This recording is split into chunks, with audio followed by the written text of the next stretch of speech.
Banke Bihari corridor और न्यास बनाने के लिए लाए गए अध्यादेश का विरोध तेज होता जा रहा है। बांके बिहारी जी के प्रकाट्य कर्ता स्वामी हरिदास जी से गुहार लगाने के लिए मंदिर के गोस्वामी, उनके परिवार की महिलाएं, व्यापारी, स्थानीय तीर्थ पुरोहितों ने पैदल मार्च किया।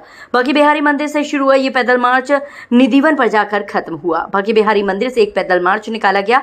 पैदल मार्च शुरू करने से पहले सभी ने भगवान बांके बिहारी जी की आराधना की। इसके बाद इस मार्च में सैकड़ों महिला पुरुष शामिल हुए। ये सभी पैदल मार्च करते हुए शहर की सड़कों से निकले।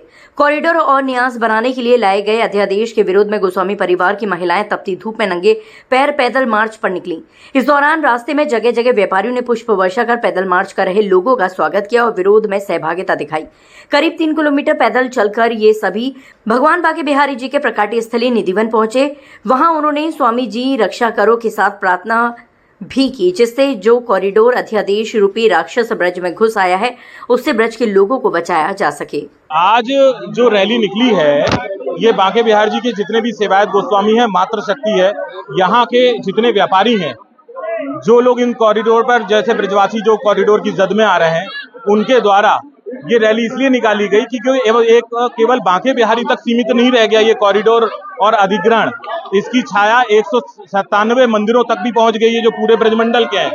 उन ब्रजमंडल में ये सप्त देवालय भी आ गए हैं। तो इस वजह से ये एक रैली निकाली गई बांके बिहारी जी से, जो सप्त देवालय होती हुई उन सप्त देवालयों को भी जागृत करते हुए कि अभी हम लोगों का नंबर आ रहा है, अगला नंबर आपका है, तो आप सभी सप्त देवालय जागृत हो जाइए, अपनी शक्ति को पहचानिए और एक साथ आ जाइए और एक साथ आकर के इस कॉरिडोर रूपी राक्षस का जो है संहार करिए। जैसे कि जो है भगवान कृष्ण के समय पर अलग अलग राक्षस जो है यहाँ पर आ गए थे और उनका संहार किया गया और हमारे ठाकुर जी अलग अलग स्वरूपों में बाल रूप में यहाँ पर विद्यमान है। तो अब ये समय आ गया है कि ये बालक जो है वो अपनी समस्त शक्तियों के साथ में एकत्र हो जाए और एकत्र होकर के यहाँ के ऐसे एक ब्रह्म राक्षस, जो मैं फिर से कहना चाहता हूँ, जो ब्रह्म राक्षस थे नहीं, बड़े आदर से, मैं बड़े सम्मान से, चूंकि वो एक ऐसे पद पर आसीन हो गए हैं और मथुरा शहर में रह रहे हैं और मथुरा शहर में एक उच्च पद को प्राप्त करने के कारण उनके ऊपर कंस रूपी राक्षस विद्यमान हो गया है। उस विद्यमानता की वजह से वो अनाचार कर रहे हैं यहाँ के ब्रजवासियों के साथ में। मैं आग्रह करता हूँ कि मथुरा शहर पुनः, उनसे मैं एक बार पहले भी कह चुका हूँ, आपके माध्यम से फिर आदर समेत हाथ जोड़ के प्रार्थना करता हूँ कि कुछ समय के लिए मथुरा शहर को छोड़िए।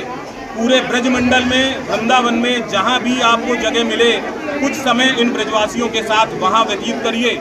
यहाँ की रज में, यहाँ की लता पता में, यहाँ के पुनिल के साथ में अपना आलिंगन करिए, तो शायद आपको ब्रज की महिमा जो आप भूल बैठे हैं उसका ज्ञान हो जाएगा।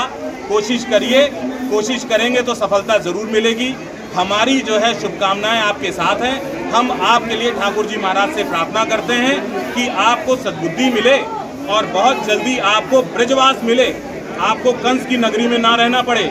और मैं पुनः कहना चाहता हूँ, उस कंस की नगरी में वो सब ब्रजवासी हैं, लेकिन जो वहाँ पर उच्च पदों पर आसीन है, कंस केवल वही है।